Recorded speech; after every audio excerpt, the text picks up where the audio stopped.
Homeland Security, Mark Wayne Mullen. Thank you, Mark.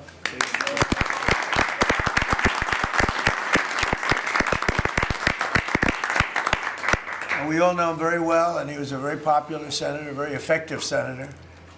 Effective probably being the more important word, JD, don't you think? Yes, sir. And we wish you a lot of luck. Thank you. I think you do fantastically well. Congratulations to you. You have an amazing family that were here yesterday in the Oval, sworn in. His family's amazing, so thank you very much.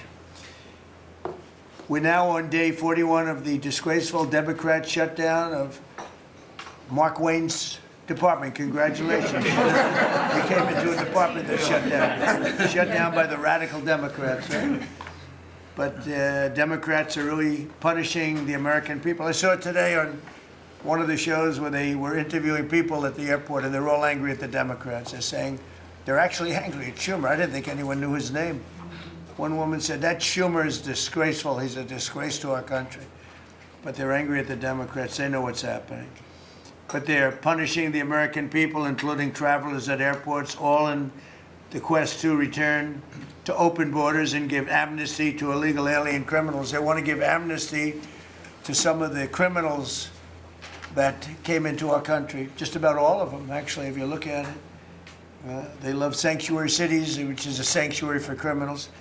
They want to make sure they're taken care of. That's what we're fighting about. That's really what they're fighting. They don't talk about that, but that's what they're fighting about. They want to protect criminals. In many cases, 11,888 murders. Many of them, I will say, are gone now because of us. We got them out. But still have some left. Should have never happened, should have never been allowed to come into our country. But we're not going to let it happen. We're not going to let the Democrats get away with this stuff, and people are wise to them. So they need to end the shutdown immediately, or we'll have to take some very drastic measures. This morning I want to give an update on the Operation Epic Fury, which is an appropriate name because we are absolutely obliterating them. Over the past 3 weeks, we've been hitting Iran's military capabilities at a level that few people have ever seen before. People never knew there was such a capability. We have the strongest military anywhere in the world by far. I built it during my first administration, and I used it during my second administration. Unfortunately, because I'd rather not have to use it. But it's a display of force and precision and skill like nothing the world has really witnessed, although you got a pretty good witnessing of it in Venezuela also. And that was a smaller version of what we're doing now. We're crushing their missiles and drone stockpiles, destroying their defense industrial base. We've wiped out their Navy completely, their Air Force completely. We've wiped out a large percentage of their missiles. And the missile launchers, without the launchers, the missiles don't do any good.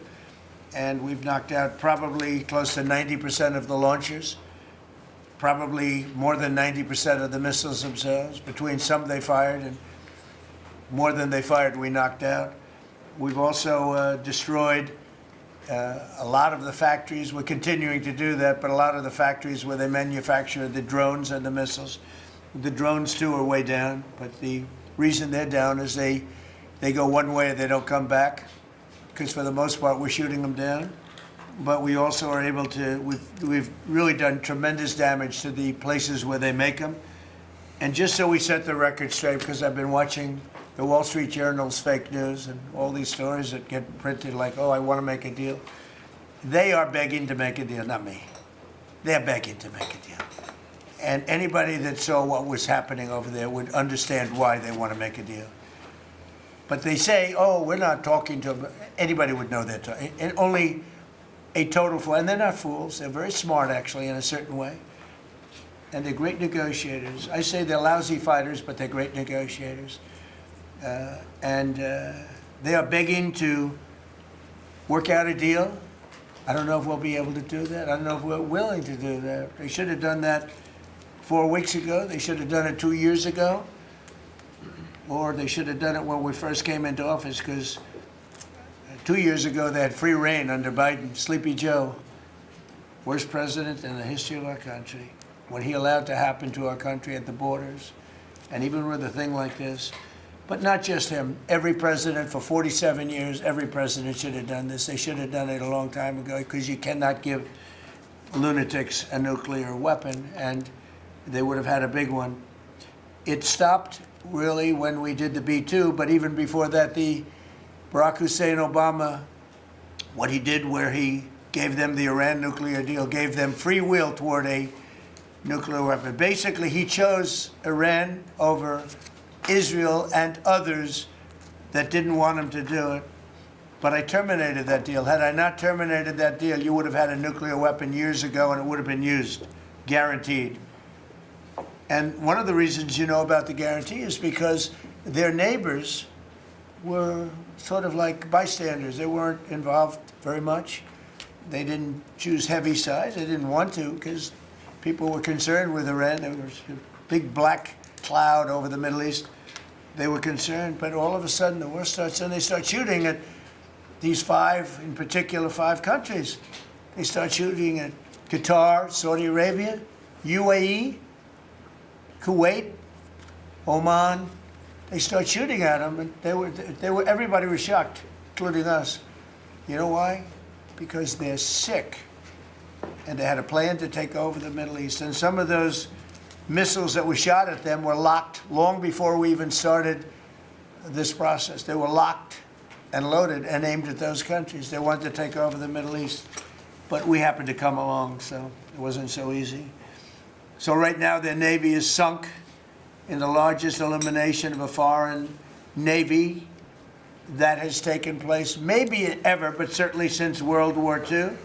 Their Air Force is gone. Their anti-aircraft and communications capabilities are totally dismantled. And one of the problems they do have when they deal with us is we deal with people, and the people aren't able to communicate with anybody else. So, you know, because all of their leadership has been gone.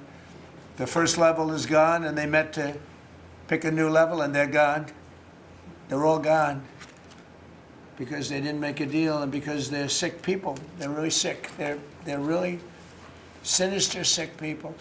And if anybody thinks it was okay to have a group of people like this to have nuclear capability, nuclear weapons, and if we didn't attack with the B-2 bombers, they would have had a nuclear weapon within 2 weeks of that, maybe 4 weeks. But between 2 and 4 weeks, they were planning to have a nuclear weapon. If we didn't hit them at that time with the B-2 bombers, and one of the great air raids in history, maybe the greatest. Dark at night, no moon, no light. Every single bomb hit its mark and just obliterated that place. So it's now buried deep under earth. And it was an amazing thing. But they would have a nuclear, and they would have used it without question. And you know that because why did they shoot all these countries that weren't even really involved with them? They weren't involved. They had no big problems because they're sick, because they want to take over the Middle East, not just Israel. Certainly Israel would have been the first on their list. They would have used nuclear weapons, a nuclear, you don't need too many of them, but they would have used a nuclear weapon on Israel, and they would have used it on the other neighbors, and then they would have come after us. And if we had a weak president, they would have done great damage. But fortunately, you don't have a weak president. I knew what was happening. And I think we've been proven right. You know, they took one missile, went 2,500 miles. They supposedly didn't have a missile like that. They had no missile with that capability. But they shot the now famous Ireland, the island that the UK was very afraid to give us because they didn't want to get dragged in. But we don't want to get dragged into their wars either. You know? It's one thing, we're very disappointed, I'll say it publicly, we're very disappointed with NATO because NATO has done absolutely nothing. And I've always said, 25 years ago, I mean, I was somebody that wasn't a politician, but I was always involved in politics and I understood politics. I said 25 years ago that NATO's a paper tiger, but more importantly, that we'll come to their rescue, but they will never come to ours. And I want you to remember that we said this. They didn't come to our rescue. Now they all want to help. When they're annihilated, the other side is annihilated, they said, we'd love to send ships. They actually made a statement, a couple of them, that we want to get involved when the war's over. No, it's supposed to get involved when the war's beginning, or even before it begins. We had the UK say that we'll send This is 3 weeks ago. We'll send our aircraft carriers, which aren't the best aircraft carriers, by the way. They're toys compared to what we have. But we'll send our aircraft carrier when the war is over. I said, oh, that's wonderful. Thank you very much. Don't bother. We don't need it. And we don't need it, and we don't need them. We estimated it would take approximately 4 to 6 weeks to achieve our mission, and we're way ahead of schedule. If you look at what we've done in terms of the destruction of that country, I mean, we're way ahead. Think of it, they have no Navy, and they had good ships. 154 ships have been shot down and are resting very nicely at the bottom of the sea. And we did that in a matter of less than a week. Because we have the greatest military in the world by far, nobody even close. So we estimated it would take approximately 4 to 6 weeks to achieve our mission. 26 days in, we're extremely, really a lot ahead of schedule. The Iranian regime is now admitting to itself that they have been decisively defeated. They're saying to people, this is a disaster. They know it. That's why they're talking to us. They wouldn't talk otherwise. But they're talking to us because they've got a disaster in their hands. They're defeated. They can't make a comeback. We're free to roam over their cities and towns and destroy all of their crazy nuclear weapons and missiles and drones that they're building. And we're doing that. They now have a chance to make a deal, but that's up to them. And they'll tell you, we're not negotiating. We will not negotiate. Of course they're negotiating. They've been obliterated. Who wouldn't negotiate? They are begging to make a deal. We'll see if we can make the right deal. And if they make the right deal, then the strait will open up. Hormuz Strait will open up. And even now, we don't know if there are any mines. You know, they have 22 they call mine droppers. Think of it. Who would have 22 mine droppers? There's a boat that drops mines. Who has 22 mine droppers? Except for people with very evil intention. So every one of those mine droppers has been struck with the same weapon we used to stop drugs from coming into the United States of America. When we hit those boats, it's the exact same weapon, extremely effective. We have unlimited supplies and extremely effective. But they have no more mine droppers. By the way, speaking of drugs, we're 98% down drugs coming in by water, by the ocean, by the sea. 98%. And we're trying to find out who are the 2% because we think they're the bravest men anywhere in the world. Maybe women. But whoever's on those boats is very brave or doesn't watch television. But where drugs coming in by sea, coming in by water, are 98% down. And now we'll stop the drugs coming in by land. The land is the easy one. You had to stop the water. A lot of it came in through the water. Now it's all pinched. And these people are trying to come in by land. And we will, that's it, that's the easy one. But we had to take care of the water first. Nobody's coming in. Virtually nothing is coming in anymore. It was hundreds of millions of dollars a week were coming in by water. But they now have the chance, that is Iran, to permanently abandon their nuclear ambitions and to chart a new path forward. We'll see if they want to do it. If they don't, we're their worst nightmare. In the meantime, we'll just keep blowing them away, unimpeded, unstopped. Well, there's not a thing they can do about it. They can't do anything about it, you know. I tell you, if they could, you'd be hearing about it. You'd be hearing about it. You don't hear anything about it. They can't shoot our jets. We have the best military equipment in the world. No, not even a contest. And you see that with Venezuela. They had other equipment. They didn't have ours. It didn't work. It didn't work. Think of it. We did the situation in Venezuela. It was a great military operation, getting a very, very dangerous man who's killed a lot of people, forced people into our country. Incredible. He emptied his prisons in Venezuela, emptied his prisons into our country, and I hope that charge will be brought at some point, because that was a big charge that hasn't been brought yet.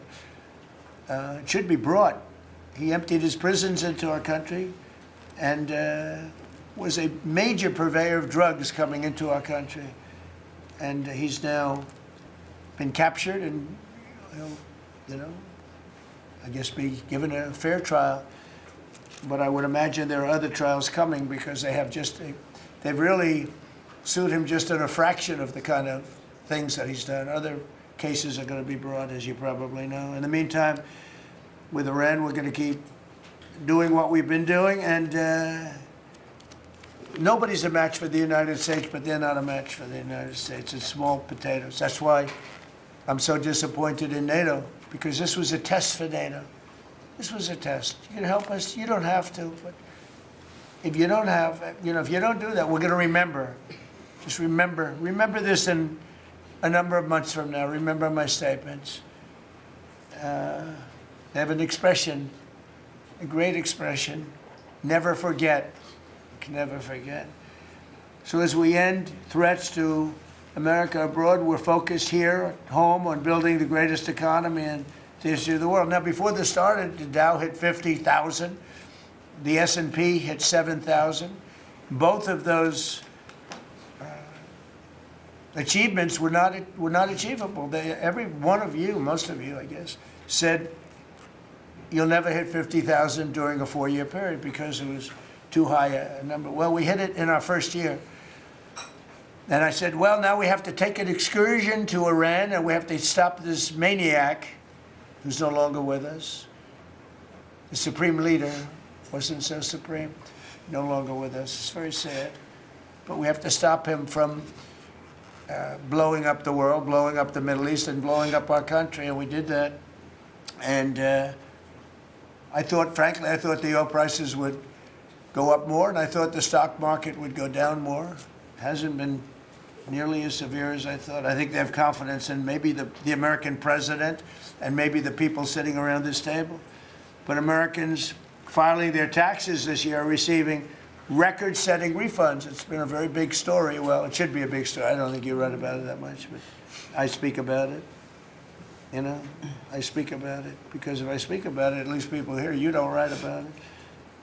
You don't write about the drug prices going down. It'll be going down 30, 40, 50, 60%, 70%. Favored nations, called most favored nations. We're going to be paying the lowest price anywhere in the world. Before we paid the highest price in the world, Bobby, right?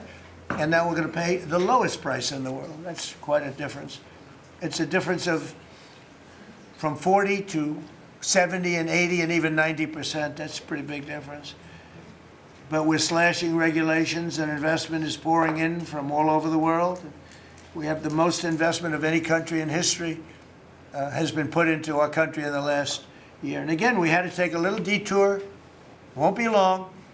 Going to end soon. We had to take a little detour, go to Iran, and we had to put out a fire. Very dangerous fire that could have blown up big portions of the world, if not the whole thing. So tomorrow we'll be announcing a variety of actions that we're taking to support American farmers, who we never forget. We love the farmers. We gave them $12 billion out of tariff money. We had a tremendous amount of tariff money come in, and we continue to have. We've gone, as you know, the Supreme Court gave us a very unfortunate, foolish ruling, a ruling that gives the people that have ripped off our country for many years, gives them some money back. But it's one of those things. It's a terrible, terrible, horrible mistake they made, but it's okay because we have another method that's just as good. We'll use the other method. But because the tariff money has been so substantial, we gave our farmers who have been mistreated by some countries, we gave them $12 billion, and they're extremely happy, and they deserve it. They've been great. They never complain. They just go out and they farm, and they wouldn't do anything different. They wouldn't trade jobs with any of you, except maybe some of the fake media. I don't know. Somehow I don't see that. I like their job better, actually. I love the farmers. So we gave them $12 billion. So in just a few moments, Treasury Secretary Scott Bessent will discuss the actions that we're taking to address energy prices, which have not gone up as much as I thought, Scott, to be honest with you. And, it's not over, so maybe it'll go up a little bit more. It's all going to come back down to where it was and probably lower. And my predictions have been right. Trump was right about everything. They have a new hat. Trump was right about everything. It's pretty right. But Scott's going to address that. And I think before we go very much further, I want to ask Vice President J.D. Vance to say a few words about where we are with the situation he's involved with Steve and with Jared on negotiations. And then some of the others will speak. We'll have Marco say a few words, Pete Hegseth, who was born for this role. I mean, he's doing a great job. They gave him a hard time. And now people, I'll tell you, somebody came up to me yesterday, gave you a very hard time, said, you know, I made a mistake. Pete Hegseth is doing a good job. So when I tell you who, you're not even going to believe it. He said Hegseth. He gave you such a nasty hard time. But you're doing great. And then Steve is going to speak, and Scott will speak last. And if we have any questions, we'll take some questions. You may have questions. I doubt it, but you may have some. So, JD, please. Yes, sir. Well, thank you. It's good to see everybody. Proud to be part of this team. Proud to be serving the president of the country. Let me just say a couple things. The first of all is the president summarized this very ably. But look, the Iranian conventional military is effectively destroyed. They don't have a navy. They don't have the ability to hit us like they could have even a few weeks ago. And what that does is that gives us options, Mr. President. Now, there's been a lot of reporting about diplomatic options, about negotiations. There's, of course, Pete and his team. There are further military options. But what we have now that we didn't have when the president took over just a little over a year ago is the ability to use every tool at our disposal to ensure that Iran doesn't get a nuclear weapon. Because when I say options, I think it's important the American people know options for what? And it's options to ensure that Iran never has a nuclear weapon. You talk about people who walk into a crowded supermarket and have a vest on, and they blow up the vest and a couple of people get killed, and that's a terrible tragedy. What happens when what's on the vest is not something that can kill a couple of people, but can kill many, many tens of thousands of people?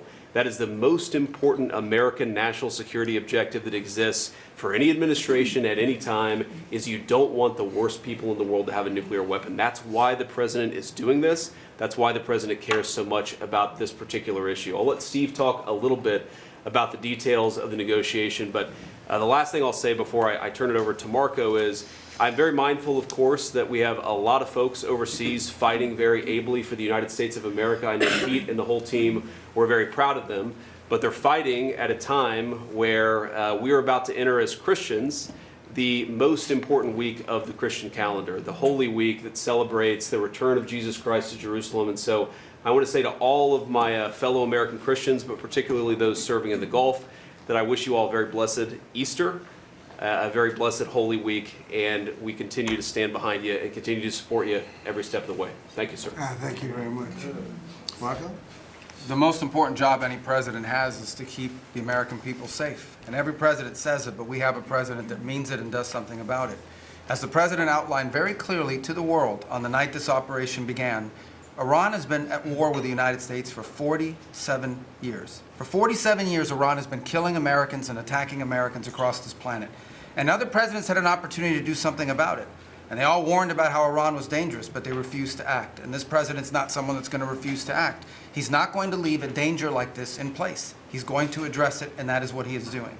From the very first night of this operation, the president made it very clear. People like this, and now what I'm talking about is not the people of Iran. The people that run this country are radical Shia clerics. These are religious fanatics. Look what they are doing now. At their weakest point, this is the weakest Iran has ever been, and look at what they're doing. They're attacking embassies. They're attacking hotels. Imagine what these people would do if they had a nuclear weapon. That is an unacceptable risk for the world. By the way, the president's not just doing a favor to the United States and to our people. This is for the world. He defined very clearly on the first night of this operation what the goal was. We were going to destroy Iran's navy, and that is happening. We were going to, if it hasn't already happened, I'll let Pete speak to the specifics of it. We were going to destroy their missile launching capabilities. We're well on our way to achieving that goal. We were going to destroy the factories so they couldn't make more missiles and more drones, and that is moving forward. Every single objective the president clearly laid out on the first night of this operation is being effectuated. Again, Pete will speak to the specifics of it. This has been an incredibly successful operation. Every day, it may not get covered because, you know, we're unlike them. We're not bombing embassies and hotels. We're hitting military targets. But every day, the Department of War lets the drummer get wicked over every portion of Iran that has these military capabilities, and the results are going to bear fruit for the world. The world is going to be a safer and a better place when President Trump's mission here is achieved.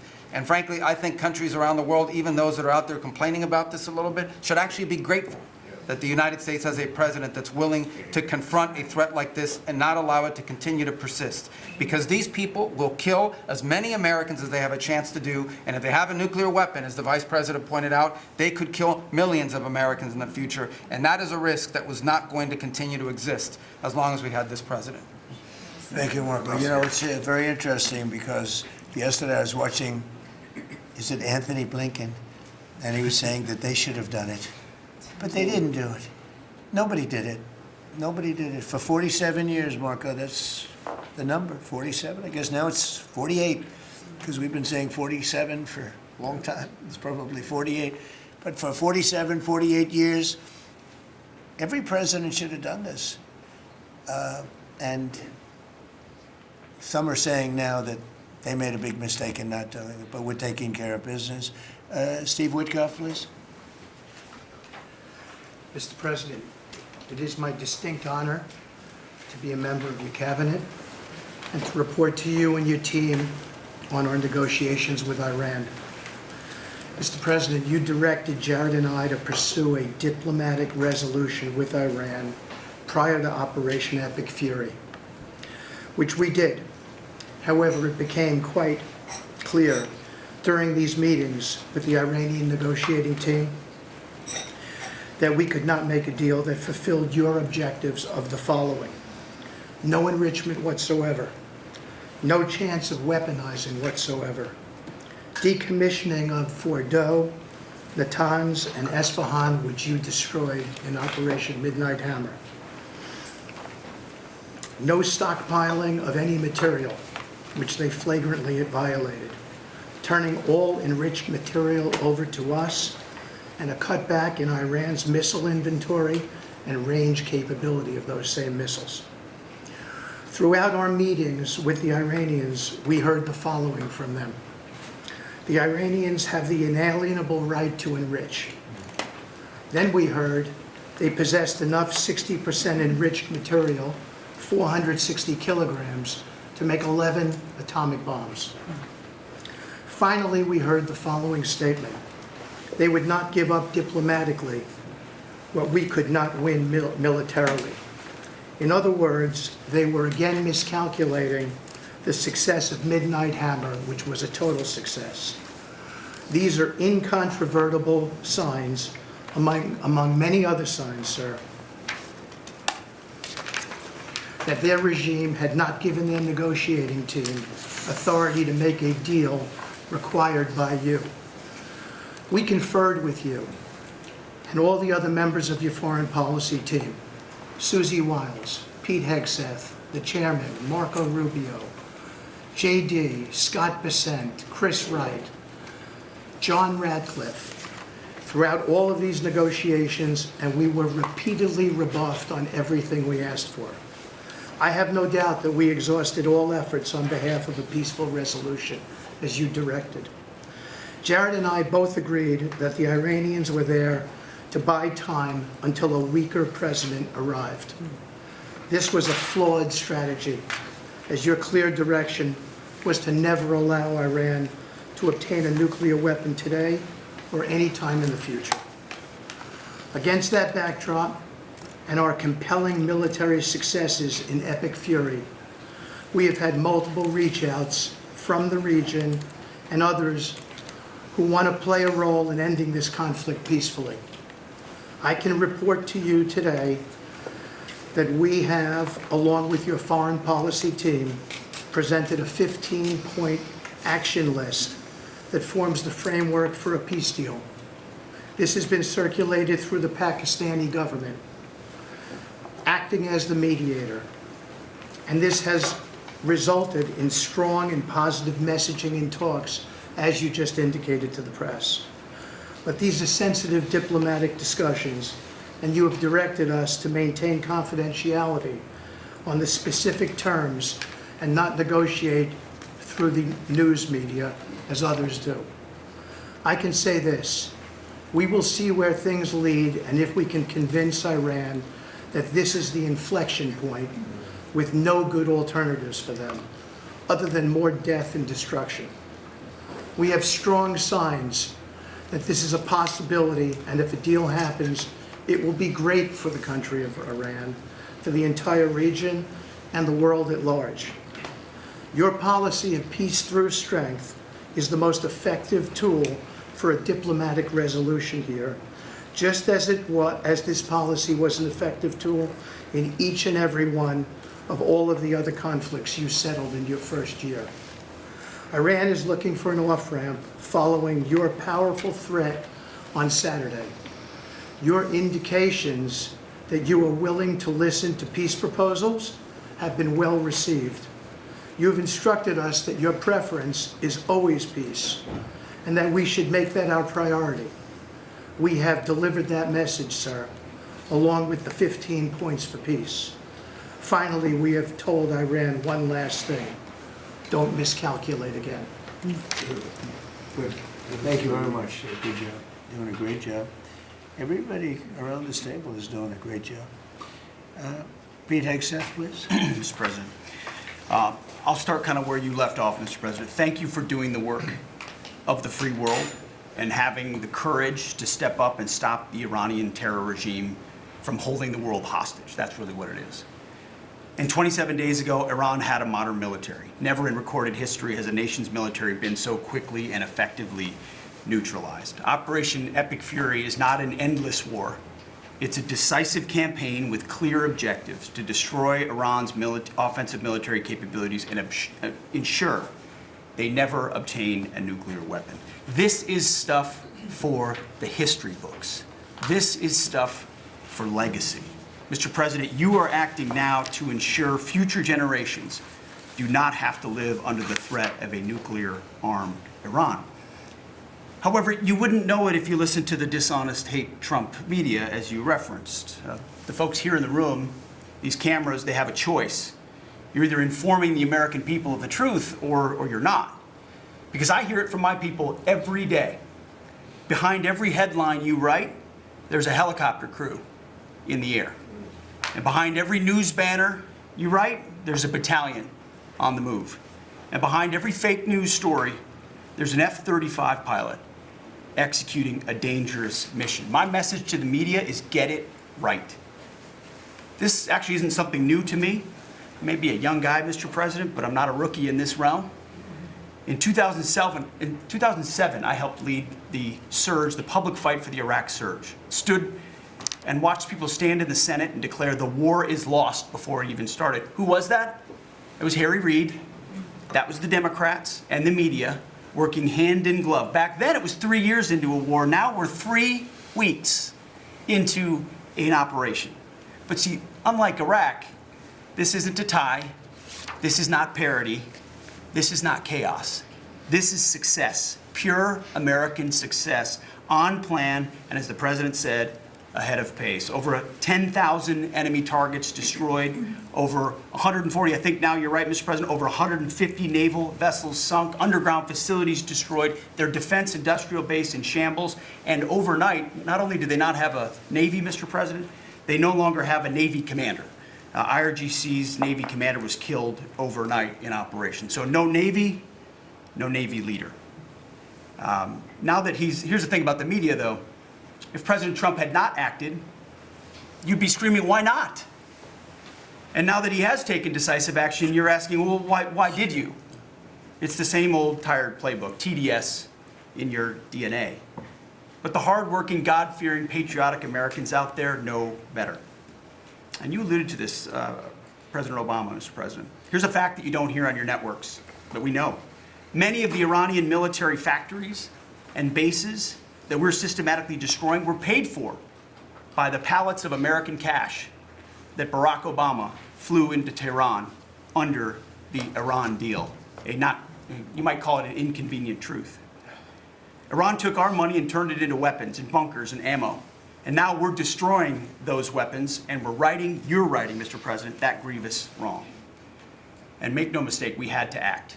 And our objectives are clear. No nukes, no Navy, and a complete dismantling of their missile program and defense industrial base.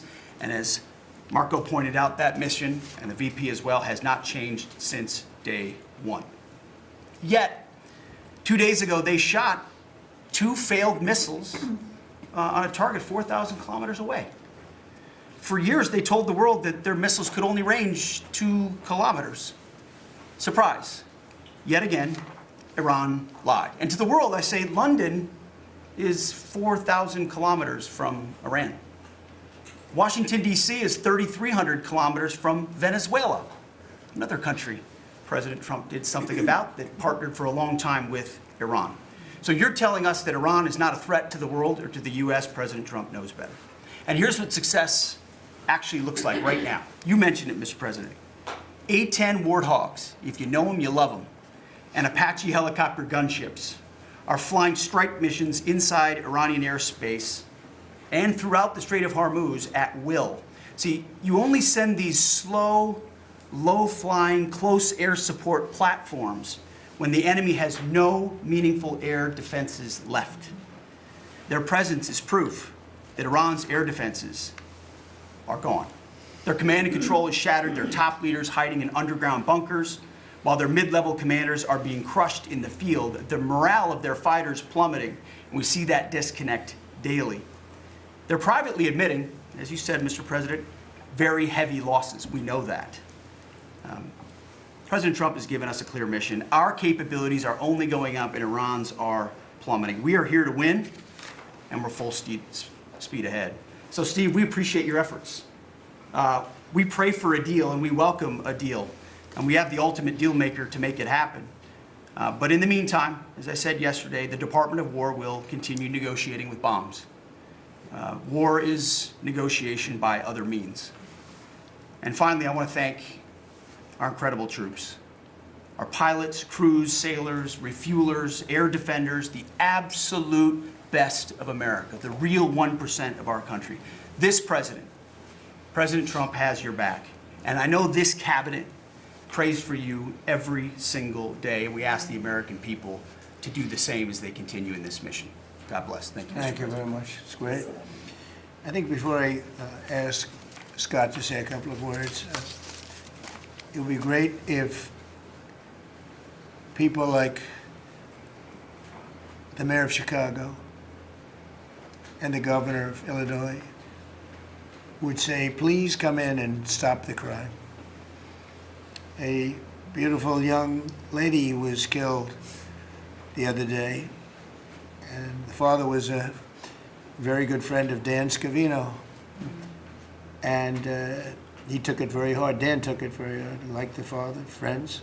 They grew up together, and it's a young lady whose life would be saved if we did what we did as an example in Washington, D.C., which is now a safe city.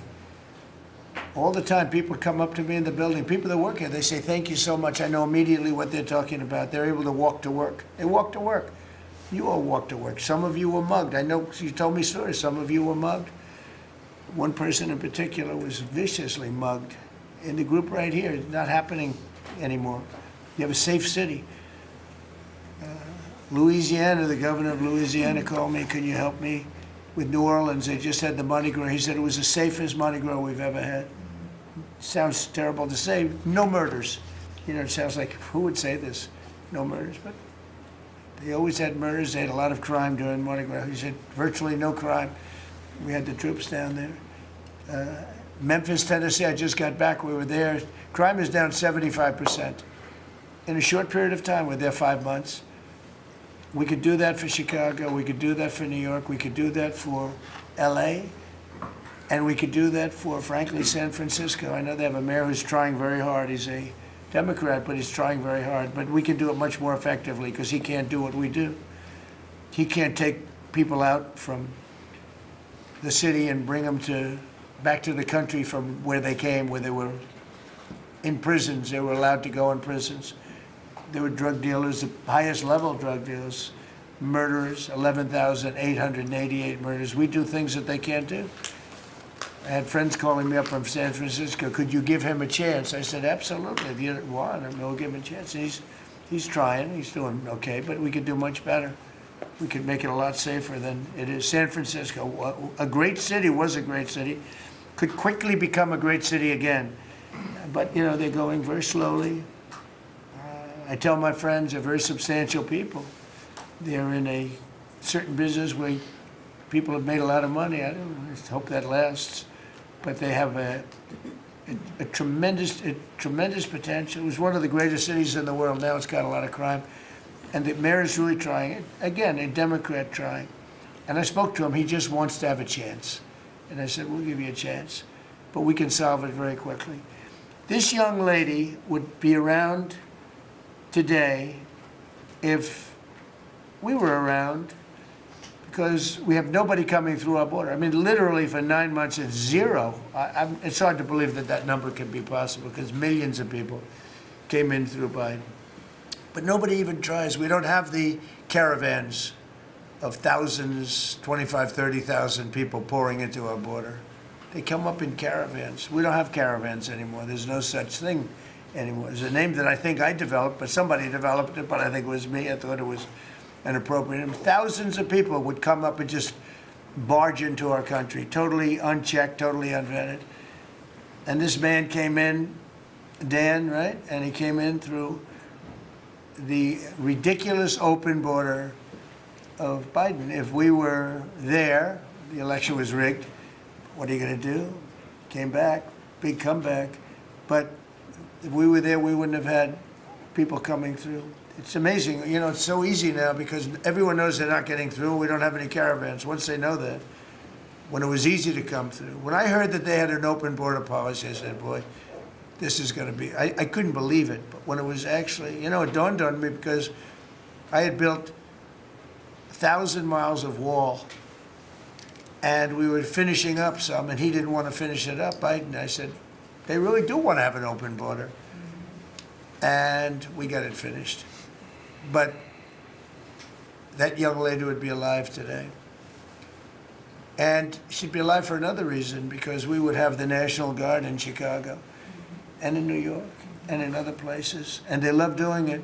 It's like training, to be honest. It's actually training. I never want to take them out of D.C. I mean, maybe somebody later on will do it, but I never want to take. You know, the people, they look, they say, we feel so good, we feel so safe. We see these beautiful, strong people, and they're so nice. They help. They open the doors for people. They carry bags. They pick up paper when they see paper on the ground. I looked at D.C. last night. I drove to make a speech, and I drove through, and I said, take me this way, take me that way. The city's clean. The fences are down. You don't have homeless all over your parks. I mean, we had parks. There was no room for anything else other than homeless. It's all clean and nice. And it'll be even more beautiful in a year from now.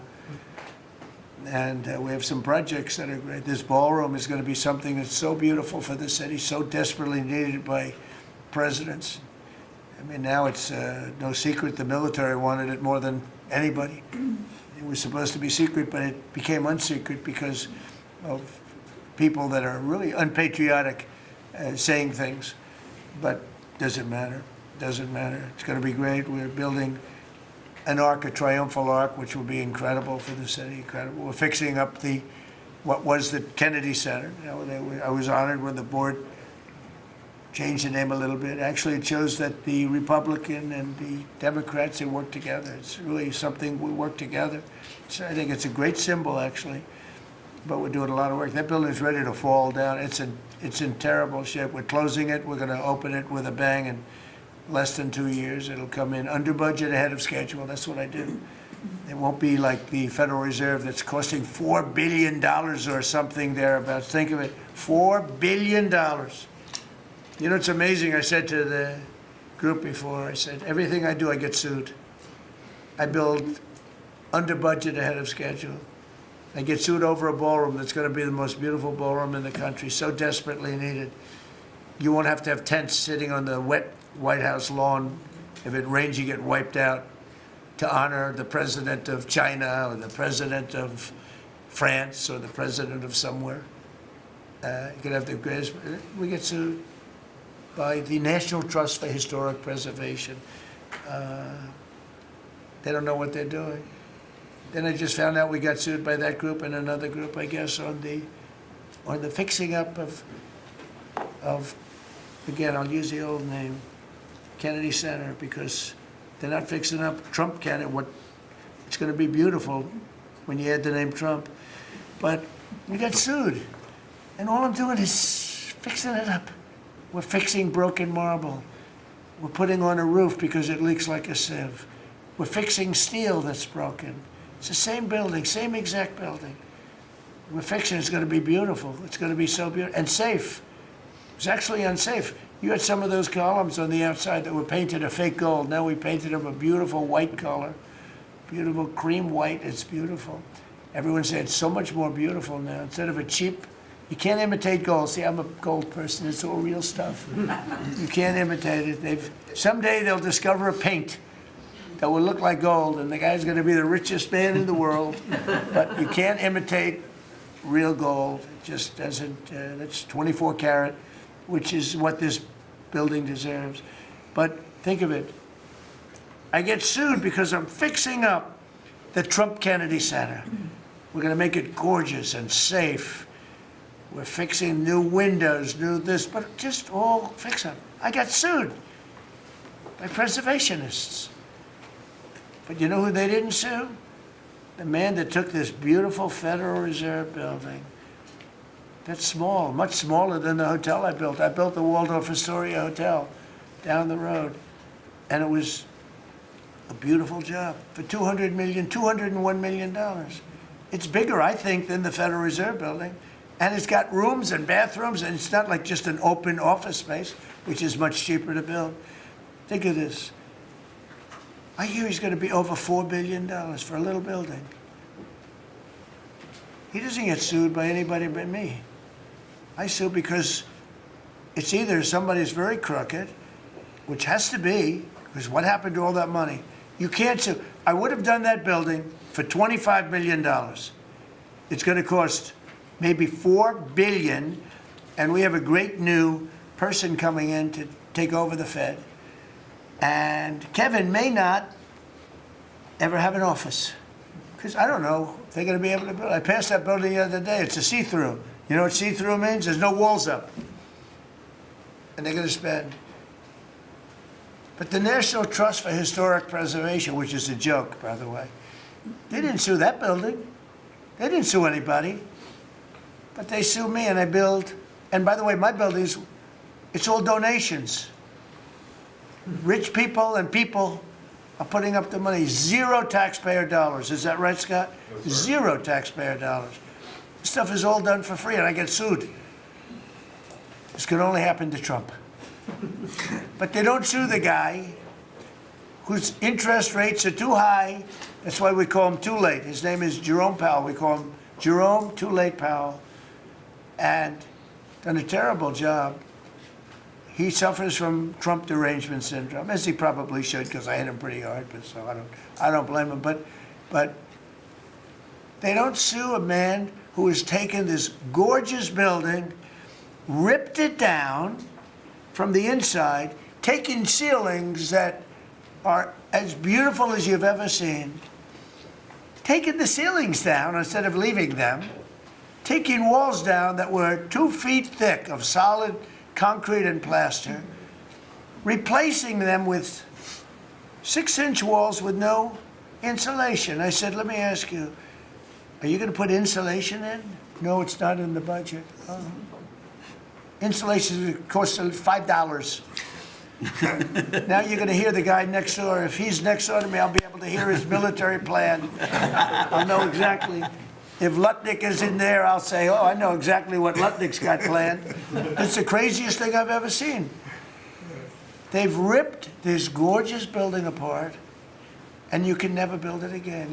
I could, but it costs a lot of money. But a normal person can never build. So you're going to have crummy little walls, a flat little ceiling eventually, but right now you don't have anything.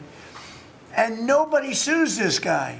And then when Jeanine Pirro, working with Pam and others, has the courage to sue to find out what happened to maybe $4 billion and a building that may never be occupied by Kevin Warsh. He may never get there.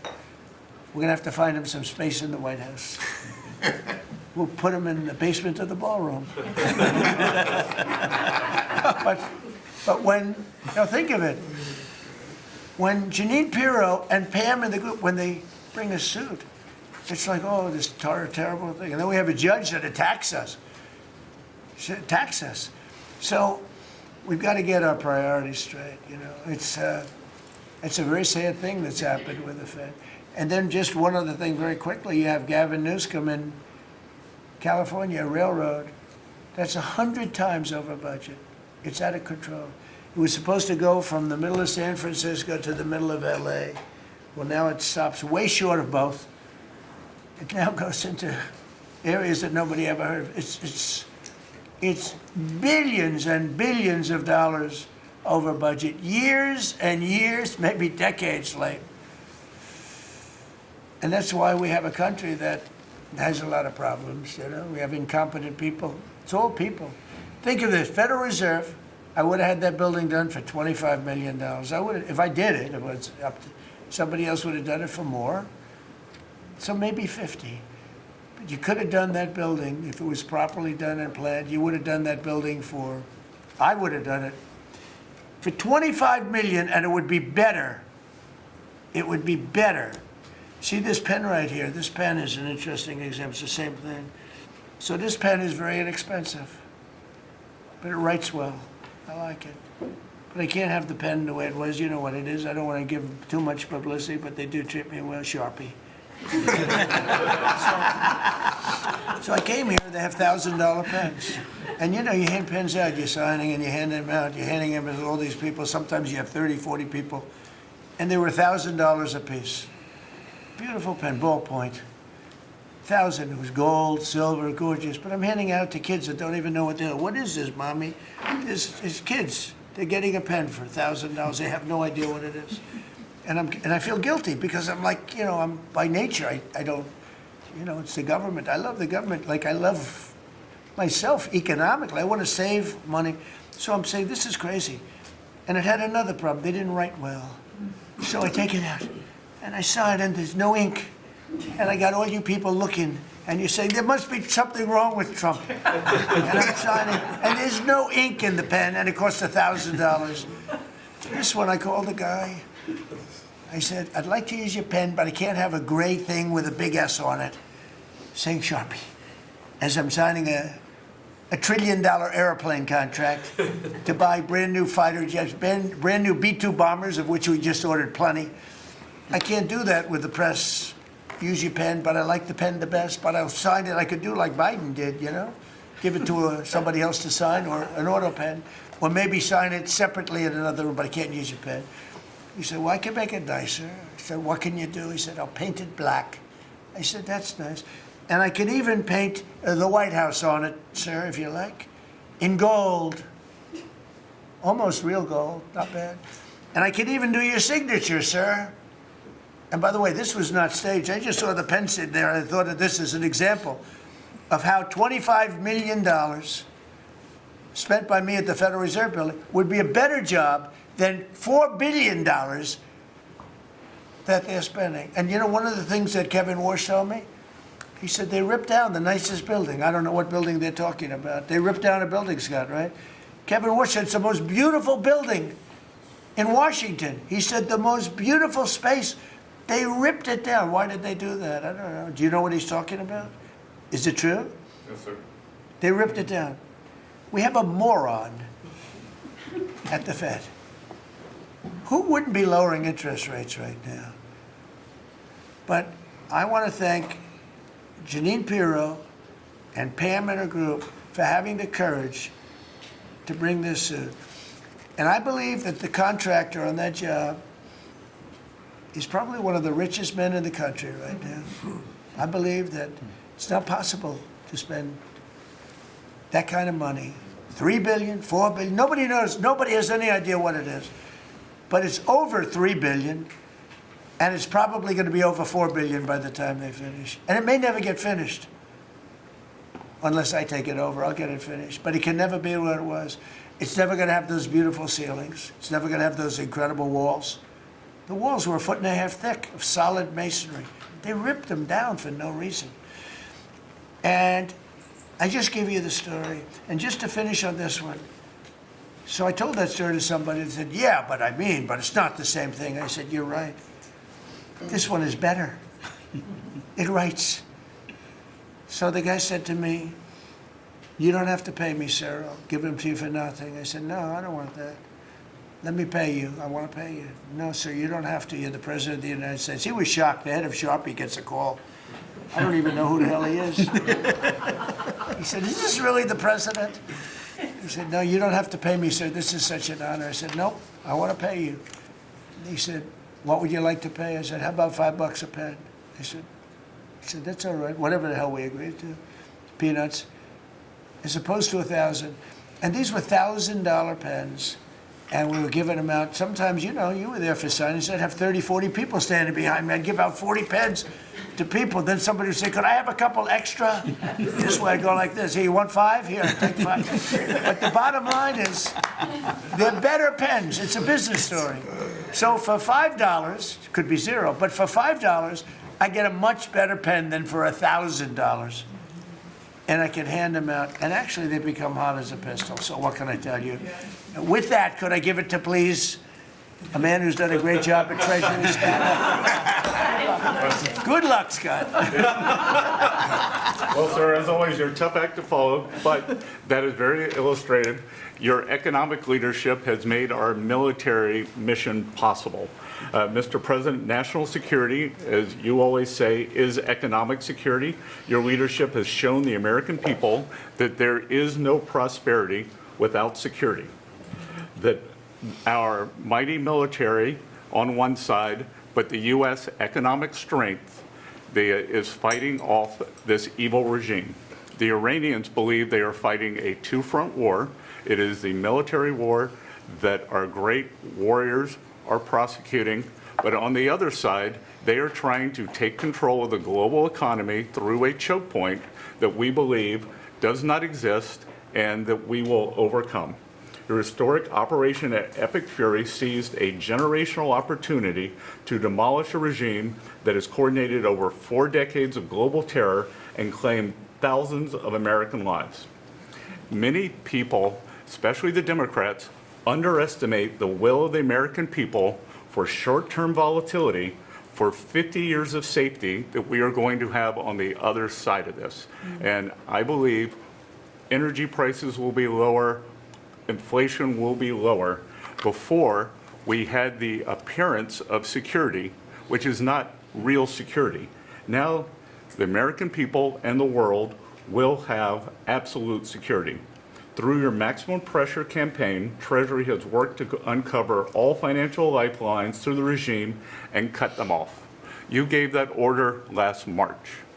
This was not something that happened overnight. This is something that has been contemplated for almost a year. The Iranian financial system collapsed in December. We have systematically weakened Iran's ability to fund operations and procure weapons, and that required months of preparations. Threats to American national security have no place in the global economic system. The oil market is well supplied. We have taken actions to ensure oil supplies stranded at sea are made available to the global market.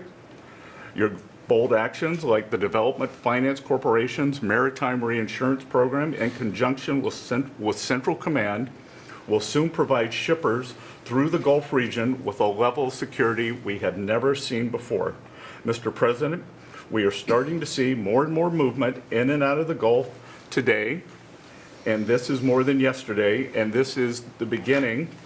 I am confident that shipping traffic will continue to increase on a daily basis even before we secure the straits. Turning to the home front, the U.S. economy remains strong.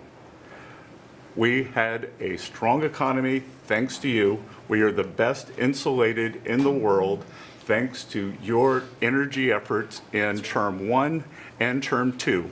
The U.S. is an energy superpower. American workers' purchasing power is finally being restored. The latest figures indicate robust real compensation increases. We are starting to see the working family tax cuts benefits bearing fruit this tax season.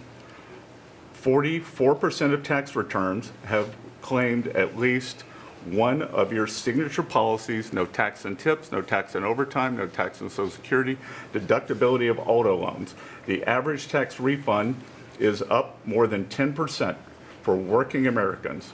The economy you vitalized through your pro-growth policies is well positioned to withstand these temporary disruptions. The United States dollar has reasserted itself as a safe haven asset. The U.S. dollar has appreciated since the hostilities began because everyone knows, thanks to your efforts, the U.S. economy is the best position in the world and capital is flowing in. Efforts to reprioritize economic security are ensuring the United States remains secure, resilient, and prepared for the challenges ahead. As we approach the 250th anniversary, America will never be safer and more secure militarily and economically. Thank you. I just want to ask you a question. Is this guy central casting? I'm looking at him. I'm in Treasury.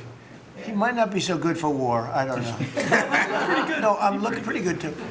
I'm looking at this guy. He's central casting. Even the glasses are perfect. Where do you get those glasses? I think I'm going to get glasses.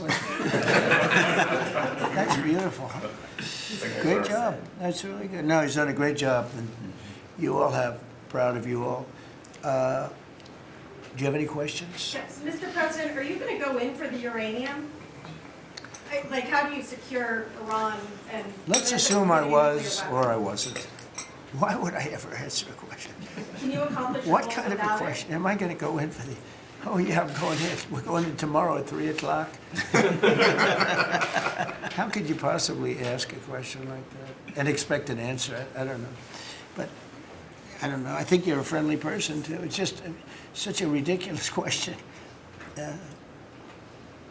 Mr. President, yes, Mr. President. Please. Thank you, Mr. President. There's been a report that potentially the U.S. is looking at diverting some munitions, air defenses that were meant for Ukraine to the Middle East. Is there any accuracy to that? Is that something you're considering? Well, I'd have to ask me, but we do that all the time. You know, we have tremendous amounts of ammunition. We have them in other countries, like in Germany and all over Europe. We have, you know, we're packed. And sometimes we take from one and we use for another. We help Ukraine, which Biden started, and he gave $350 billion away, too much, way too much. And we sell it now to NATO. We sell it to NATO, and they probably give it to Ukraine, mostly, I think. They give it to Ukraine, but we get paid for everything that we give. We don't give anything anymore. That's a tough situation, that whole Ukraine situation, very, very tough. We're working very hard on getting that one solved. It doesn't have any impact on us, virtually nothing. In fact, if anything, I mean, we sell a lot of equipment for that unfortunate war. 25,000 people died last month, 25,000, so mostly soldiers. Some in the towns, but for the most part soldiers. They're dying. Nobody's seen anything like it since World War II. It's a terrible situation, and hopefully that's going to get settled. You know, I settled 8 wars. And many of them, I think, were more difficult than this one. In theory, they were more difficult, but there's tremendous hatred between President Putin and President Zelensky. Tremendous hatred. I've seen it before, but I've never seen it maybe to this extent. And I think that's calming down a little bit, and I think we have a chance of getting it done. But it doesn't affect us. Thousands of miles away. That's why when I heard the head of Germany say, this is not our war, about Iran, I said, well, Ukraine's not our war. We helped, but Ukraine's not our war. I thought it was a very inappropriate statement to make, but he made it. You can't erase it, but he felt that way. I said, well, you know, Ukraine's not our war, and it's not, but I would like to see all those young people stop being killed. I mean, they're being killed. It's like a slaughterhouse. What's happening there is horrible. 25,000 on average. 2 months ago, was 31,000 people died in 1 month, Marco, right? I said, it's getting crazy. It's getting worse. Think of it, 31,000 soldiers, both Russian and Ukraine, died 2 months ago, 25,000 last month. And if I can solve that, it would be a great honor to do it. I wish it could have gone faster. I solved other ones in 1 day that have been going for 32 years. we stopped one that was starting, it was already started, India and Pakistan, and the Prime Minister of Pakistan, a very fine gentleman, said President Trump solved something that was going to cost 10 million lives. That was going to cost a lot of lives, 2 nuclear nations. And those were complicated, but we got them done quickly. This one is, it's a shame. And the only reason I'm doing it, frankly, is because I want to stop death. I want to stop the death from happening. I think I'm going to go with a man that I've missed, Brian. I haven't seen you in a long time. I miss you. He's been in a very strange location. I don't know. He's had a strange thing happen. But anyway, go ahead, Brian. Well, good to see you too. Actually, good to see the entire cabinet here, Linda. Good to see you too. You talked about gas prices coming down. Yeah. Obviously, they will. But would you ever consider suspending the federal gas tax in order to kind of temporarily alleviate some? Well, some people should do that. As an example, in California, every time prices go down, his prices go up because the gas tax is bigger than the tax itself, bigger than the product itself. It hasn't. I mean, we've thought about it, I guess, but honestly, when I did this, I knew it was going to be a little bit. We had the greatest economy ever. We had the greatest stock market in history. I said, we're going to take a little bit of a hit, a short-term hit. It's going to end up going much higher than it was, in my opinion. I said we're going to have a great stock market. Nobody thought we could get to 50,000 or 7,000 in the respective indices. Nobody thought that that was going to happen, but it did in the first year. They said it couldn't happen in 4 years, that you wouldn't hit 50 in 4 years, but you could maybe get close. We hit it in the first year. And I said, this is a good time to solve a problem that you had to solve. And that's what I did. But the gas tax, people have talked about it. It's something we have in our pocket if we think it's necessary. And if I can follow real quickly, you just recently took off, Secretary Duffy, 17,000 truckers off the road that quite frankly, could not speak English, which is a safety issue. Yeah. Could we ever extend that to Uber drivers, Lyft drivers, cab drivers, for someone who takes a lot of Ubers? A lot of my drivers can't speak English. Well, that's not good. I didn't like that. Go ahead, John. So that's a really good point. The problem is that our states are the ones that issue these licenses. So with commercial driver's licenses, we do have some federal control. But again, we have thousands of people who can't speak the language, long-standing rule, and it's a safety issue, right? If you can't understand road signs, if you can't communicate with law enforcement when you're pulled over and communicate what's on your rig, huge problem. But the last administration, Mr. President, they let truck driving schools self-certify that they were qualified to train truck drivers. And so this is like the Leering Center. So you pay $800 and you get a certificate that you passed a CDL driving school, and again, they have no skills. They don't have the knowledge, and they don't have the skills. They haven't gone through any of the testing. And then they get licenses, and they're killing Americans on our roads. So it's remarkable, the rot that the last administration allowed to take place. We are ending that, and I need partnership with our states. Even California started to come on board. Even Gavin has started to play ball with us, which is surprising. Not all the way, a little bit of ball.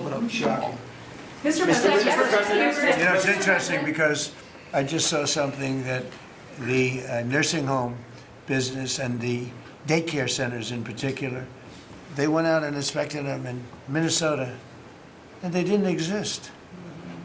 They're knocking on the door. He happens to be a young man, Nick, nice young man. He's done a very good job. They're knocking on doors.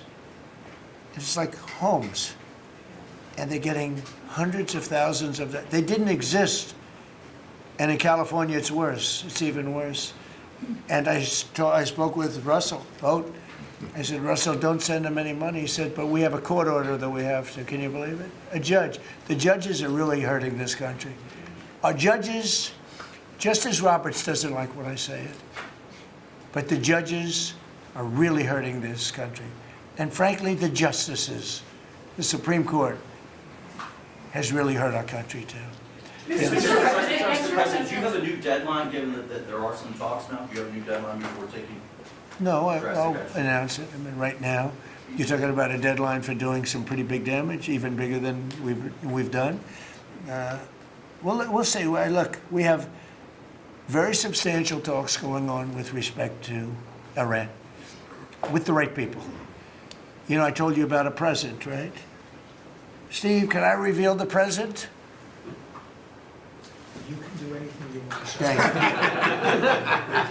you. They said to show you the fact that we're real and solid and we're there, we're going to let you have 8 boats of oil, 8 boats, 8 big boats of oil. This was 2 days ago. And they'll sail up tomorrow. That was 3 days ago. And I didn't think much about it. And then I watched the news and they said, a very good anchor actually, happened to be Fox, but I watched it and he said, something's unusual happening. There are 8 boats that are going right up the middle of the Hormuz Strait. 8 big tankers are going loaded up with oil right through. And I said, well, I guess they were right, and they were real. And I think they were Pakistani flagged. Yes. And I said, well, I guess we're dealing with the right people. And actually, they then apologized for something they said, and they said, we're going to send 2 more boats. And it ended up being 10 boats. All right. I hope I haven't screwed up your negotiations, but I thought it was appropriate to say, because I did taunt you the other day by saying they're going to give us a present. There were 2 illegal immigrants who were arrested at San Francisco airport for ignoring deportation orders. At the same time, as you highlighted, really great reception from American travelers for ICE agents. Is there a PR aspect of this that can allow future deportations to go on with less protesting, less outrage? Yeah, it's amazing, because by putting ICE there, look, the press was very unfair to ICE, so was everyone else. These are great American patriots. They have a tough job. They have to find murderers and take them out of our country. I wouldn't want to do it. You wouldn't want to do it. Most people wouldn't want to do it. They do it. And, 11,888 murderers, and that's murderers. That's not drug dealers. That's not lots of other things. It's not people from mental institutions. Entire jail populations were released from major countries and let into our country through the open border. And ICE has done an amazing job. I wouldn't want that job. It's a tough job, dangerous job. So what happens is, by putting them at the airport, and I just said, do me a favor, take off your masks, and they did. For that, not for when they're looking for some, cold-blooded killers and they're in the, but for that, and they did. They took them off. And the passengers, I see the interviews of people, they're saying, these are nice people. One person said, he's a very strong man, but he's a nice guy. He grabbed my bag. He helped a woman with a bag that she couldn't lift. And I'll tell you, I don't want to use the word rehab because there was nothing to rehab, but rehab from the press, because the press is so tough on them. And these crooks in Minnesota, these crooked politicians and dirty cops. They're dirty cops, they're dirty politicians. Waltz is a dirty, crooked politician. The Attorney General is a crooked guy. He's no investigations, and I hope JD's going to do a great job. He's in charge of it now with somebody who's very talented. But I think it's easy stuff. They say $19 billion, think of it, is missing. $19 billion. If we would solve half of the fraud problem, Pam, in this country, we would have more than a balanced budget. We'd have a surplus. And in the case of Minnesota, it's very Somalia-oriented. Think of it. These people come from a crooked country, disgusting country, one of the worst countries in the world. Acknowledged to be one of the worst countries in the world. Some people say it's the worst. They have no money, they have nothing. They come to our country, low IQs, and they rob us blind. Stupid people. And they rob us blind because we have crooked politicians and we have dirty cops. The Attorney General is a dirty cop. It's my opinion. It's only my opinion. And something should be done about him. Let's see what kind of a job he Mr. can President, do. yesterday you said that you hate mail-in ballots. Excuse me? Should Iran be able to charge a toll for the Strait of Hormuz? They're charging some vessels to go through. Oh, yeah. Well, should they be able to? I mean, they shouldn't be able to, but they're doing it a little bit. I don't look. Their capability is a lot less than it was 2 weeks ago, and with every week and every day, frankly, it gets less and less. All I can tell you is they're begging to make a deal. So let's see what happens. We may make a deal. Tell me about mail-in ballots. Go ahead. You mean I used a mail-in ballot? You probably said, yeah, I did. Why did you You know use what? that? Is Because there a I'm president of the United States, and because of the fact that I'm president of the United States, I did a mail-in ballot for elections that took place in Florida, because I felt I should be here instead of being in the beautiful sunshine But you taking. were in Palm Beach, sir, the last few weekends. That's right, and Could you have gone in I person? decided that I was going to vote by mail-in ballot because I couldn't be there, because I had a lot of different things. But you know, we have exceptions for mail-in ballots. You do know that, right? So if you're away, we have an exception. If you're in the military, we have an exception. If you're on a business trip, we have an exception. If you're disabled, we have an exception. And if you're ill, if you're not feeling good, whatever. So I was away, mostly in Washington, D.C., so I used a mail-in ballot. But I appreciate the question, because I know it was so well-meaning. Yeah. Mr. President, I actually just looked up the company that owns Sharpie, and they stock turned positive after you mentioned it. Question on your end. By the way, they deserve it. Yeah, question on It's a your end. good product. So you gave a 5-day deadline. With oil tankers going through the Strait of Hormuz, is that a condition to move that 5-day deadline? Well, we don't want anything impeded. We want ships to go through. We don't know that they've dropped any mines, by the way, because we blew up all their mine droppers, right? We blew up every one of them. They're going to have to take them out on a rowboat or something. I don't know how the hell they get them out there, but we don't really know. You might speak to it. We don't know. There could be a few of them out there, but that's a lot. You know, if you have $1 billion ship and you get hit by a mine, it's not the greatest thing in the world. So if you think, the problem with that, that's not like you've decimated a military. If you think there may be a mine, that's a bad thought, and it stops things up. How are we doing in that regard, Peter? Mr. President, you're right. We have so heavily degraded their coastal defense capabilities and their naval capabilities that any strategic or operational attempts to do those types of things are extremely limited. And we continue to move over the top of that. Now, whether Iran makes a wise choice or not to try to execute that is part of how this deal comes together. But with every passing day, the military pressure that we're putting on them lessens their ability to really hold that militarily at issue. I mean, the problem with the issue of the Hormuz Straits is this. We've decimated them as a military. No Air Force, no Navy, very few rockets left. We blew up so many. Hard to manufacture them. Same thing with drones. The leadership is gone. The problem with the Straits is this. Let's say we do a great job. We say we got 99%. 1% is unacceptable, because 1% is a missile going into the hull of a ship that cost $1 billion, right? So 1% is we can't. If we do a 99% decimation, that's no good. So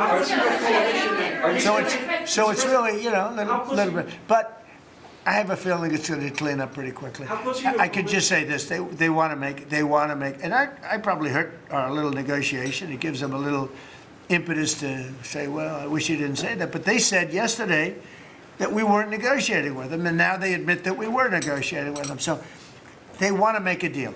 The reason they want to make a deal is they have been just beat to shit.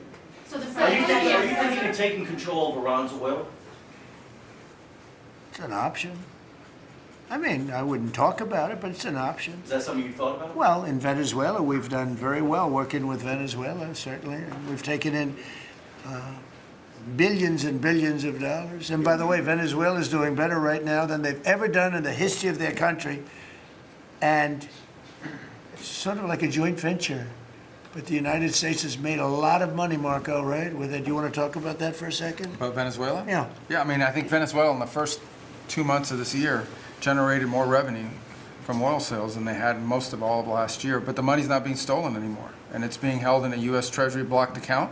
And to the extent it's flowing to the Venezuelan government, it's going to help people, like fund hospitals, pay teachers. It's not And we being get a stolen. lot of it. And they got more than they have in many years. Think of it. We get a lot of it. We have a deal. We get a lot of it. We had 100 million, think of this, 100 million barrels we took in the first 2 weeks. 100 million barrels, that's a lot of oil. It's a lot of ships. And we got some and they got some.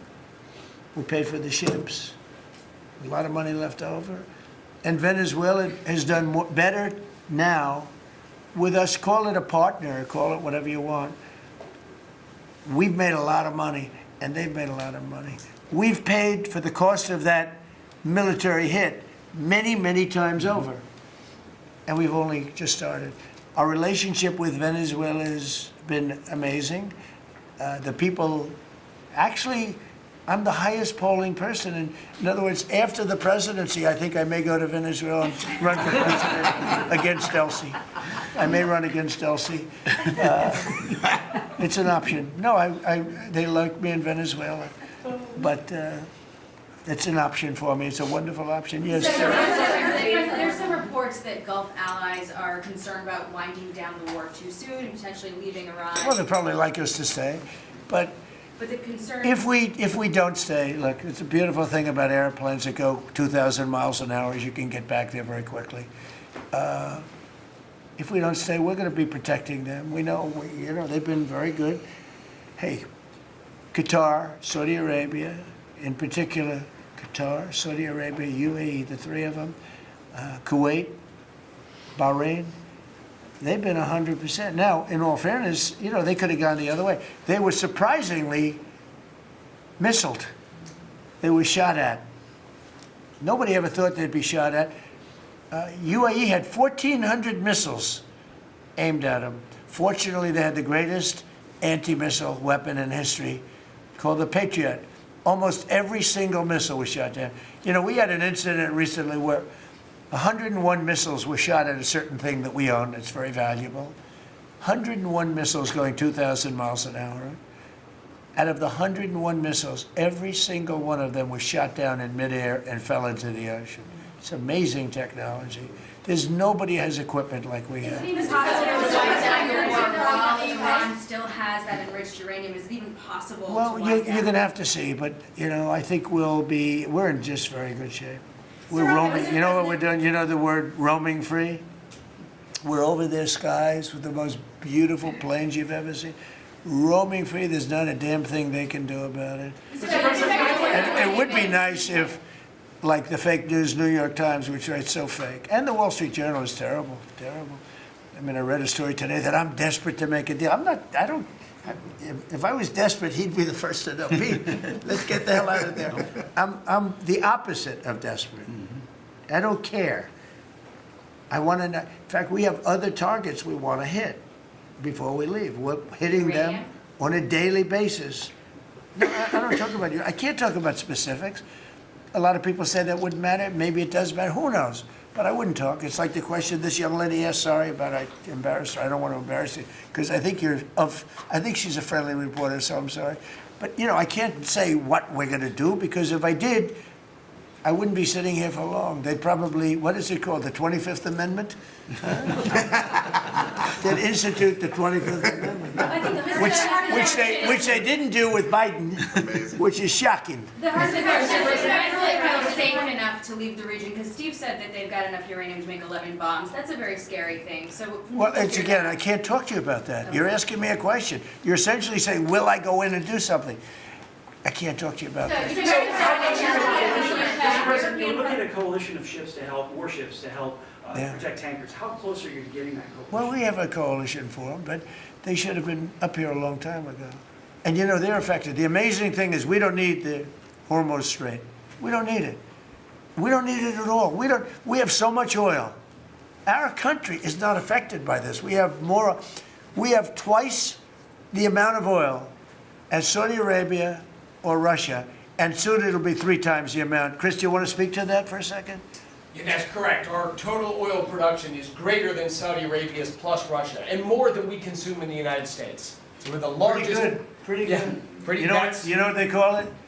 Drill, baby, drill. Mr. President, Anything else you want to say? Well, it's same thing for natural gas.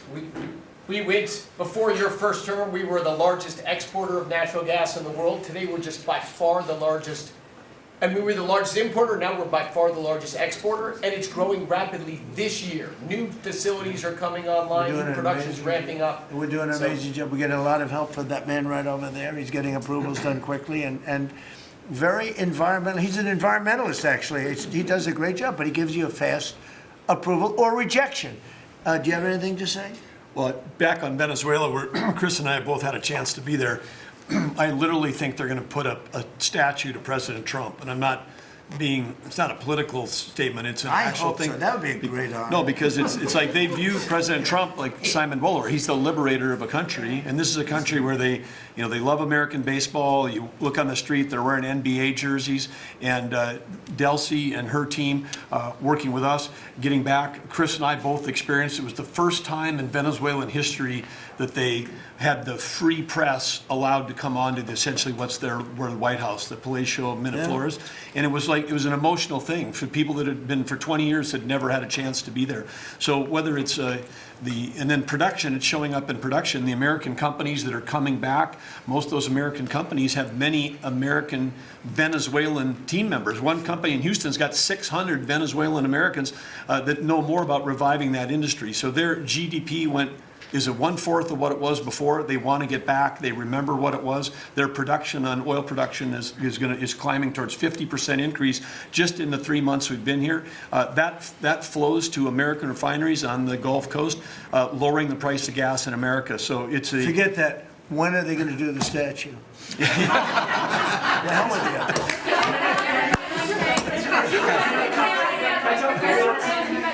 Thank you. You've been really honest about how disappointed you are in Sir Keir Starmer, particularly in relation to Iran. So I'm curious about your phone calls with him, how easy they might be. And also, were you surprised by Are we talking about Starmer? Yes. And are you surprised by how weak... I think he's a lovely man. I do. I think he's a lovely man. But I think he did something that was shocking. He didn't want to help us. And maybe in particular that country, we were the longest bond, the longest ally. Australia too. Australia was not great. I was a little surprised by Australia. I wouldn't say anybody was great other than the 5 countries in the Middle East. We never really had very much support. We spend trillions of dollars supporting countries, and this is Little League. This isn't the big league deal. This is sort of Little League pool for us. This was look, we decimated them in a period of a week. In the first week it was over. In the first few days, it was over. I think the Navy took us 3 days to essentially annihilate it. They weren't there. So if there's ever a big one, which I hope there's not, but if there's ever a big one, I don't think they're going to be there. And that's not fair. And we have to remember that as a country, because we spend trillions of dollars protecting Europe, protecting the countries of NATO. They weren't there for us for small time. This is small time. You know what? Venezuela is a big deal, but it's not the big one. They weren't there. So what makes you think they'd be there if we needed them for something?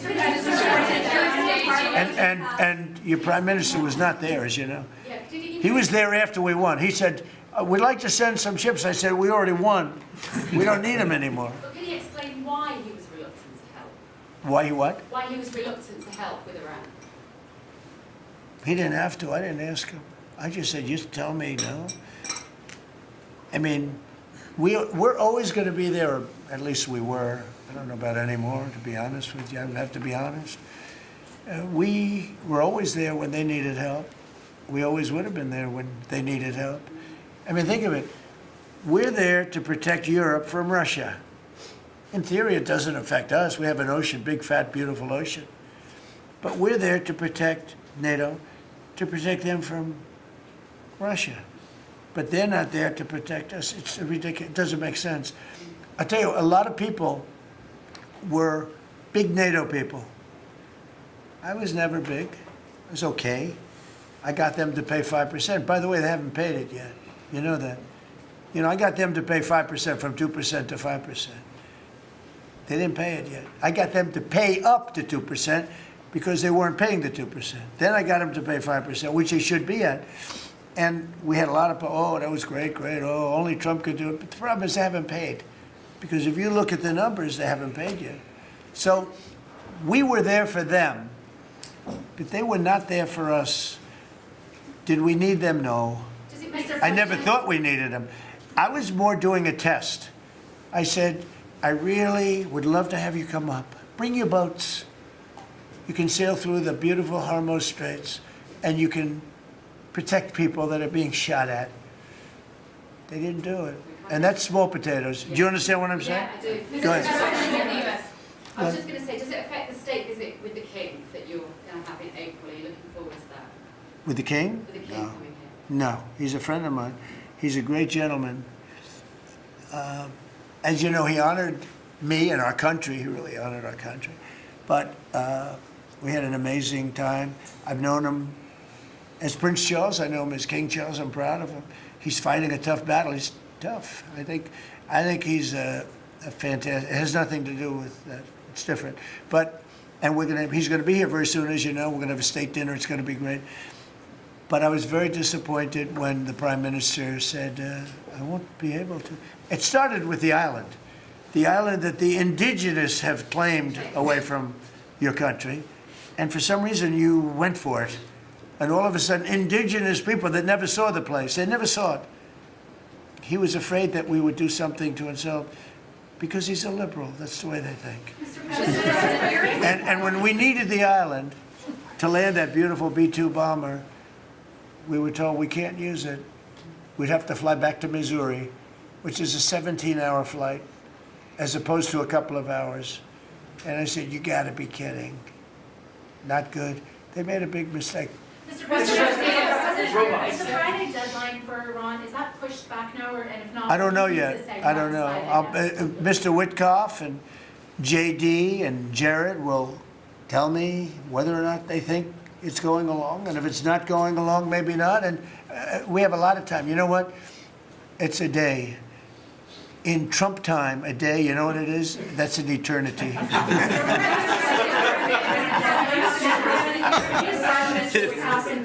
Say it, what? European Parliament just passed a major deportation plan. Some of the tenets of it are that member states can deport rejected asylum seekers to third countries regardless of whether they have a connection to it. It allows for detention periods of up to 2 years and also offshore return hubs or detention centers similar to our. Who did this? Which country? European Parliament, and the vote was not close. It was 389 in Good. favor to 208 against. I'd vote. So I'd vote with them. Yeah. Europe is where you are now. Do you think that will move the needle with Democrats? I don't care about the Democrats. The Democrats hate our country. The Democrats are in chaos right now, and they have no common sense. You know, they have one quality that's amazing. They stick together. And it's harder because they stick together in a ridiculous policy like men playing in women's sports, open borders for everybody, including murderers and anybody else that want it. We're open to you. Come in, murderers. You know why they do that? They do that for a couple of reasons, but they do it for votes because they think they're going to vote for the Democrats. Even though I did great with the Hispanic vote, tremendous with the Hispanic vote. You know, I turned that whole thing around. The Hispanics like me and I like them. And you know, it's interesting with the Hispanics. When I built the wall, everybody said, oh, that's going to ruin us for the Hispanic. It was just the opposite. They know all about immigration, and they know all about death and crime, and they're smart people, and they have common sense. They wanted to be protected from the people that were coming into our country. So, you know, I won the election with a very tremendous Hispanic vote, and I think it's higher now than it was then. So, we're a party of common sense. The Democrats are a party of insanity. They're a party that will destroy our country. If I didn't win this election, I believe our country would have been destroyed by now. 1 year, that's all it would have taken. If you had Kamala or Sleepy Joe, either one, it wouldn't have mattered. They're the same thing. Two sleepy people, two stupid people. I believe, and by the way, Gavin Newsom, who is one of the candidates, I believe he took himself out of the running when he says he suffers from mental disability. And a reporter said it was terrible that I talked that way about somebody with mental disability. I said, I have no problem with it, but I don't want a person with mental disability to be my president. I mean, you don't want to have a person with mental disability being your president. And Gavin Newsom said that he can't read a speech. He can't do almost anything. And then he said he's as dumb as all the people in the room, and he got accused of being a racist, which was an amazing. I thought it was the worst interview I've ever seen anybody give. He's actually a very stupid person. So I believe he's out of the running. I think that that statement, that interview, he admitted that he's a stupid person. I don't want a stupid person being president. You know, I'll say it right now. I say it because no press never reports it. I'm the only president that ever took a cognitive test. I took it 3 times. It's actually a very hard test for a lot of people. It wasn't hard for me. But it's a cognitive test. It starts off with an easy question. And by the time you get to the middle, it gets tougher. By the time you get to the end, very few people can answer those questions. They get very tough, mathematical equations and things. I took it 3 times. I aced it all 3 times in front of numerous doctors that I have no idea who they are. And I was told when I went in, they said, Doc Ronnie told me this. My current doctors were fantastic doctors. They said, well, if you take it, you know, it's Walter Reed. It's essentially a public hospital. And if you do badly, it's probably going to get out. But I aced it. I got them all right. And one doctor said, I've never seen anybody get them all right. I've been doing the test for 20 years. I want people, I would love to see anybody that's a president or a vice president or anybody that has any chance of being a president, I would like to see them take a cognitive test. Because we had a man in this office that had no clue what was happening. And let me give you a little secret. He wasn't a smart man 30 years ago. And I'll tell you about President Obama. He wasn't a smart man either. I know all about him. He wasn't a smart man, highly overrated. He was a great divider. And our country can't go through that anymore. Can't go through. We have done an amazing job. I had to do a little stopover. I call it an excursion.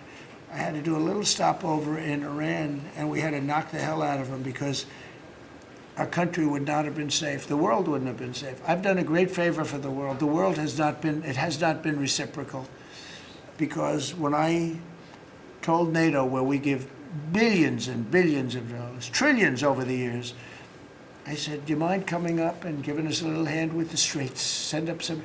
They didn't want to get involved. And I believe that's going to cost them dearly. Thank you very much, everybody. Thank you. Thank you very much. Thank you, Mr. President. Keep moving. Thank you, guys. Keep moving. Thank you. Thanks. Keep moving, guys. Thank you, press.